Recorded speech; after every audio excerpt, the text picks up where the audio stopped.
चलिए अध्याय नंबर 2, दिनचर्या, अष्टांग हृदय, श्लोक नंबर 20। सुखार्थाः सर्वभूतानां मताः सर्वाः प्रवृत्तयः सुखं च न विना धर्मात् तस्मात् धर्म परो भवेत्। इसमें धर्म परायण होना चाहिए बताया हुआ है, जैसे आपने बताया था, है ना। धर्म परायण होना चाहिए मतलब धर्म जो आप कर रहे हैं उसके प्रति आप यहाँ अनुयायी बनने वाली बात है। समझ में आया तुमने किस किस लेवल पे बोला था, हम कहाँ लेकर आए हैं, ठीक है।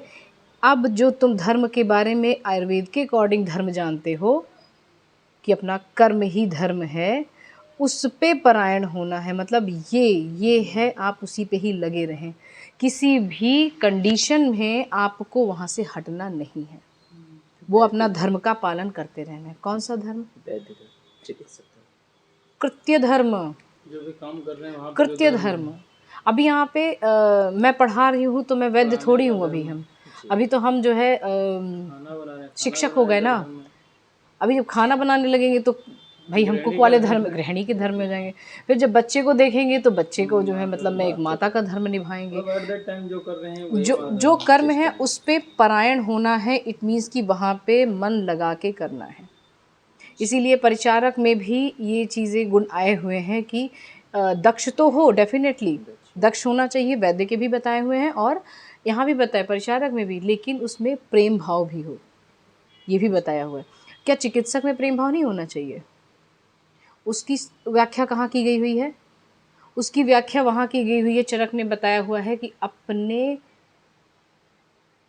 रोगी को अपने पुत्र के समान स्नेह करना चाहिए। ठीक है, षोडश कल के अलावा बताया उन्होंने। हाँ, वहाँ तो बताया हुआ है कि दक्ष हो, शुचि हो, है ना। चलिए अब ये वाले श्लोक पे आते हैं, वो बहुत ज़्यादा उधर मत लेके जाओ। सब प्राणियों की प्रवृत्ति जो है सुख के लिए ही होती है। जैसे जो भी कार्य करते हैं वो कब किस लिए करते हैं कि हमें आगे चल के सुख प्राप्त हो, हमारा जीवन सुखमय बीते, हमारे बच्चों का जीवन सुखमय बीते, या हमारे माता पिता सुख से हों। सारी चीज़ें सुख के लिए ही हैं। कोई ये नहीं करता है कि चलो आज दुख के लिए कुछ करते हैं, बहुत दिन हो गए सुख से बैठे हुए थे, चलो दुखी हो लेते हैं। ये तो नहीं होता ना। जीवन के हर एक कार्य, प्रवृत्ति मतलब जिस भी कार्य में आप प्रवृत्त होंगे, जो भी कार्य आप करने जाएंगे, वो सिर्फ सुख की प्राप्ति के लिए ही होते हैं। ठीक, और सुख बिना धर्म के मिलता नहीं है। यदि आप चाहें कि बेईमानी के साथ में, उस समय तो आपको धनोपार्जन हो जाएगा, या जो भी आप चाहते थे वो हो जाएगा, लेकिन वो अंदर मन में खटक हमेशा बनी रहेगी, आई डिड रॉन्ग। ठीक है, तो जब तक धर्म से नहीं करें, और धर्म से कार्य करने पर एक चीज़ और बहुत बड़ी चीज़ प्राप्त होती है, कॉन्फिडेंस, कि मैंने कुछ गलत नहीं किया हुआ है। उतना ही कॉन्फिडेंस जितना सत्य बोलने पर आता है ना। कॉन्फिडेंस हमेशा रहेगा, आत्मविश्वास बढ़ता है इससे कि हमने धर्म से काम किया हुआ है, हमने कहीं भी कोई गलती नहीं की हुई है, इसके लिए मुझे कोई दोषी नहीं ठहरा सकता है। ठीक है, मैं हर एक पॉइंट पे यहाँ पे सही था या सही थी। ठीक है, इसलिए मनुष्य को हमेशा धर्मपरायण होना चाहिए। आपका धर्म जो है, जिस समय जो धर्म है वो कर्म करते रहिए। अगर आप स्टूडेंट बन के रह रहे हैं, मतलब अगर आप क्लास में बैठे हुए हैं, तो बीइंग अ गुड स्टूडेंट आप वहाँ पे शिक्षा ग्रहण कीजिए, समझ में आए ना आए। नहीं आ रहा है तो उसके लिए बताया जाता है ना कि एनी क्वेश्चन, ये भी तो किया जाता है। वो इसके साथ में बात दूसरी है कि क्वेश्चन पूछते ही डांट दिया जाता है बेचारा, वो बात अलग है। पर बाकी सारे टीचर्स ऐसे ही पूछते हैं ना कि एनी क्वेश्चन, तो आप वहाँ क्वेश्चन पूछिए, जो नहीं आ रहा उस पर टिक करिए, कहीं ना कहीं तो आपको इसके आंसर मिलेंगे ना। इसलिए हमेशा धर्मपरायण होना चाहिए। नेक्स्ट देखेंगे, मित्र और शत्रु के प्रति आचरण कैसा होना चाहिए आपका। कॉमन सी बात है ना, यहाँ बताने की क्या ज़रूरत थी।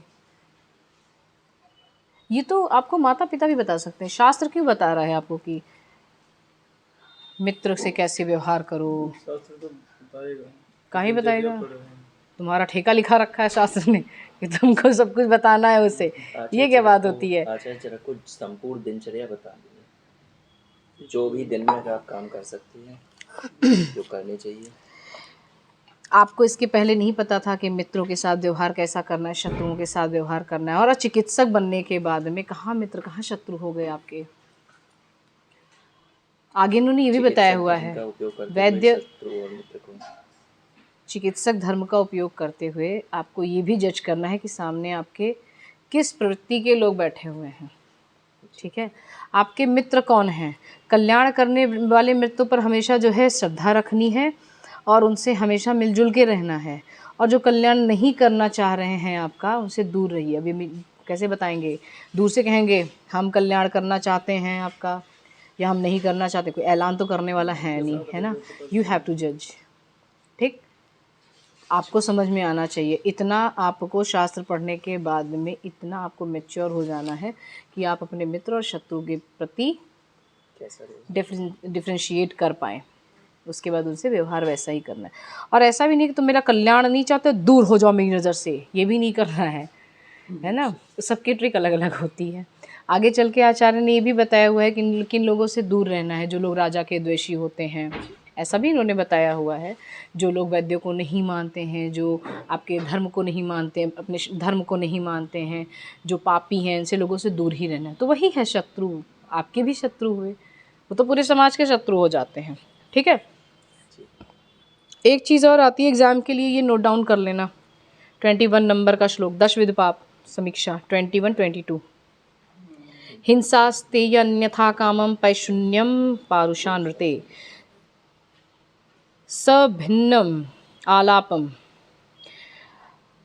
व्यापादम अभिध्याम दृग्विपर्ययम पापम कर्मेति दशधा काय वांग। यहाँ पे थोड़ा मिसप्रिंट आया हुआ है, मतलब मेरी बुक में मिसप्रिंट है श्लोक। काय वांग मानसैः त्यजेत, अच्छा मानसैः त्यजेत है, यहाँ पे स्नान हो गया है लिखा है इन्होंने, यही चीज़ है ना। जब मतलब नहीं निकलता है श्लोक का तो ऐसे ही 2-3 संहिताएं देख लिया करो, इंसान ने ही लिखी हुई हैं तो हो सकता है मिसप्रिंट हो गया हो, ठीक है। चलिए, 10विध पाप, 10 प्रकार के पाप बताए गए हुए हैं जिनको काय मतलब शारीरिक, वाचिक वाणी से, मानसिक मन से, त्यजेत मतलब दूर रखना है। हो नहीं पाता है but we have to know कि क्या है ऐसे 10विध पाप। ये एग्जाम में 2 मार्क्स में क्वेश्चन पूछे जाते हैं, कई बार पूछा भी गया हुआ है, ठीक है। 10विध पाप कर्म, श्लोक लिख दोगे तो अच्छे मार्क्स मिल जाएंगे, 2 मार्क्स में 2 मार्क्स मिल जाते हैं, नहीं तो फिर अपना थोड़ा बहुत तो कटते होते हैं। और 10 हैं तो हो सकता है नंबरिंग आगे भी भूल जाए, कोई न कोई रह जाए, ऐसा भी होता है। हिंसा, हिंसा का अर्थ होता है प्राणियों को मारना। तो क्या तलवार लेके मारना ही हिंसा होती है? बात से भी मारना से, अरे बातों के बाण सबसे ज़्यादा लगते हैं ना, मन से मार दो। मानसिक कहीं मतलब मारना मतलब ये नहीं है कि आप तलवार ही उठाएंगे। सबसे बड़ी मृत्यु क्या होती है, कई मूवीज़ में देखा होगा, उसको मारना नहीं है, उसका अभिमान ख़त्म करो, वो अपने आप मर जाएगा। जिस चीज़ के लिए इंसान अपना आत्मसम्मान खो देता है वहीं पे वो मर जाता है, ठीक है। या आत्मविश्वास खो जाए तो। स्तेय मतलब चोरी करना होता है, दूसरा है पाप। तो चोरी क्या घर में जाके डाका डालोगे, वही चोरी है। तो विचारों की चोरी, मेरी बुक चुराओगे? नहीं, जैसे चोरी हो अब तो बहुत सारी चोरियां पता होंगी आप लोग को, इंटरनेट का ज़माना है ना। थॉट्स चोरी कर लेना, या विचारों, जो वही विचारों की ही चोरी हो गई। फिर किसी के आइडियाज़ चोरी कर लेना, ये भी चोरी ही है। पेपर कॉपी कर लेना, सी हाउ एक्सपीरियंस्ड है। सामने वाले से जो है पूछना, ये वाले क्वेश्चन का आंसर बताओ, उसको ऐसे झांक के, नहीं बताना चाह रहा है तो भी झांक के ऐसे लिख लेना। This is also a stay, I am not blaming you. नहीं, मैं एग्ज़ाम आपके लेवल की ही बात करेंगे ना, रिसर्च पेपर की तो बहुत दूर की बात है। अन्यथा काम, अन्यथा काम मतलब देखो इन्होंने स्पेसिफाई किया हुआ है, अगम्य स्त्री मतलब जिनका हमें पूजन, जिन स्त्रियों का हमें पूजन करना चाहिए उनके प्रति मन में गलत विचार लाना भी अगम्य स्त्री बताया हुआ है कि डेफिनीशन में आती हैं, ठीक है। उसे ही अन्यथा काम कहते हैं, ठीक। मतलब जैसे गुरुजन की स्त्री, या फिर जो है जो पूजनीय हैं, जो देवी स्वरूपा हैं, बाला हैं, जो कन्या हैं, उनके प्रति हमेशा गलत विचार न लाके पवित्रता से उनकी तरफ देखना, यह है अन्यथा काम, ठीक है। मतलब उनके प्रति अगर आपने गलत विचार ले आया तो ये अन्यथा काम में आता है, ये पाप है। पैशून्य सबसे इंटरेस्टिंग वर्क फॉर गर्ल्स, अब तो बॉयज़ में भी होने लगा है। 4-10 लोग बैठ गए आराम से, एक दूसरे की चुगली किए जा रहे हैं, एक ग्रुप के दूसरे ग्रुप से दूसरे तीसरे ग्रुप में, है ना। दिस इज़ कॉल्ड पैशून्य, है ना। लड़कियां आज भी आगे हैं। हाँ, लड़कियां आज भी आगे हैं। वो सॉरी। डिपेंड्स इसलिए मैं कहती हूँ लड़कियाँ आज भी चुगली करने में किस लिए आगे हैं। देखो इसमें भी मतलब ये नहीं है कि कोई बुरा मानने वाली बात है। एक्चुअल में क्या है कि they are more versatile than male. उनकी माइंड बहुत फास्ट चेंज होता रहता है, ठीक है। कोई चीज़ अगर वही चीज़ समझ में नहीं आई या पसंद नहीं आई तो वही वो यहाँ पे कन्वर्ट हो जाती है, ठीक। वो तुरंत के तुरंत रिएक्ट बहुत जल्दी हो जाती है उनसे कि उसने मेरी बात नहीं सुनी थी, तो ये चुगली में ले लिया जाता है। इसलिए आप लोग को लगता है कि लड़कियाँ ज़्यादा पैशन में इन्वॉल्व होती हैं, पर उनके ये इमोशनल इफ़ेक्ट्स हैं या साइड इफ़ेक्ट्स कह सकते हैं, ठीक है। परुष कठोर वचन जो आपको टीचर्स रोज़ बोलते हैं, फेल हो जाओगे, मिलना 6 महीने के बाद, कुछ नहीं आता, गधे हो तुम लोग, हैं, ऐसे बहुत सारी चीज़ें। परुष वचन मतलब ऐसे वचन, ऐसे कठोर वचन जिनको कानों से सुनने के बाद में मन को बिल्कुल अच्छा नहीं लगता और आत्मसम्मान और आत्मविश्वास धाड़ नीचे गिर जाता है, ठीक है। और जिसको सुनने के बाद में मन दुखी हो जाए उसे ही परुष या फिर कठोर वचन बोलते हैं, ठीक है। अनृत झूठ बोलना जो आप लोग रोज़ करते हैं, बहाने बनाते हैं, कल क्लास में कौन सा बहाना बनाना है जिससे होमवर्क ना चेक हो या फिर प्रेजेंटेशन ना हो पाए या फिर जो कुछ भी है ना। तो ये अनृत झूठ बोलना ये भी पाप में ही आता है। बाकी छोटे मैंने क्या बोला था दशविध पाप बताने के पहले कि ये पाप है, ये हमको भी पता है, लेकिन करते रोज़ हैं। लेकिन मन में रखो कि ये पाप है, नहीं करना है आगे से, ठीक है। जितना हो सके इनसे बचना। संभिन्न प्रलाप आपकी क्लास में बहुत सारे ऐसे लोग होंगे, टॉपिक कुछ चल रहा होगा, कुछ बड़बड़ाने लगते हैं। कुछ बात पूछो अगर कि होमवर्क है, मैम वो वाली बात बताइए ज़रा, तुरंत असंभिन्न प्रलाप, ठीक है। मतलब जो टॉपिक चल रहा है उससे रिलेटेड बात ना करके कहीं और की बातें ले आना, वो बात को भटकाने वाली बात। ये कई रीज़न से होता है। कुछ लोग इंटेंशनली करते हैं और कुछ लोग को इंटेंशन नहीं होता फिर भी। जैसे छोटे बच्चे होते हैं वो इंटेंशन नहीं होता उनका, वो अगर असंभिन्न प्रलाप कर रहे हैं मतलब कि दूसरे टॉपिक पे लेके जा रहे हैं आपको, तो उनका वो माइंड सेट रहता है कि उनको वही बात करनी है जो आप कर रहे हैं वो नहीं करेंगे। लेकिन कुछ लोग इंटेंशनली करते हैं, ठीक है।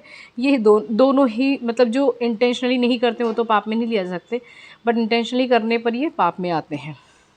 व्यापाद दूसरे को हानि पहुंचाने का विचार, मेरा अच्छा हो ना हो वो सामने वाला आगे गया कैसे। दिस सेंटेंस, मेरा नीट में हुआ नहीं हुआ उसको मैं देख लूँगा, लेकिन पड़ोसी का कैसे हो गया, वो मेरे से कम पढ़ता था फिर भी उसका हो गया, है ना। तो ये चीज़ें जो हैं ये व्यापाद में आती हैं, दूसरे को हानि पहुँचा। अब उसका मैं कैसे क्या करूँ कि जिससे उसका बिगड़ जाए, मेरा ठीक हो ना हो उसका ज़रूर बिगड़े, ठीक है। अभिध्या दूसरे के गुण को सहन ना कर सकना या ईर्ष्या करने लगना या दूसरे के धन लेने की इच्छा रखना। उसके पास में आईफोन है, या तो मुझे मिल जाए या तो मैं चुरा लूँ, है ना। इच्छा, और उसके बाद ही यहाँ से ही पाप शुरू हो जाते हैं। दृग विपर्य नास्तिकता, ये हनी भी कहाँ से आ गई,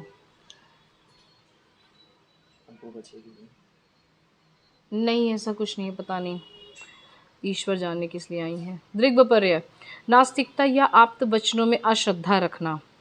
शास्त्र में ऐसे लिखा हुआ है, we accepted always as a Ayurveda person, but कुछ लोग जैसे आपके क्लास में उस दिन हुआ कि हम क्यों मान लें कि आयुर्वेदा इतना आगे, हमने तो कभी नहीं देखा कि आयुर्वेद से मेडिसिन जो है बहुत सही होने वाली हैं या कुछ भी।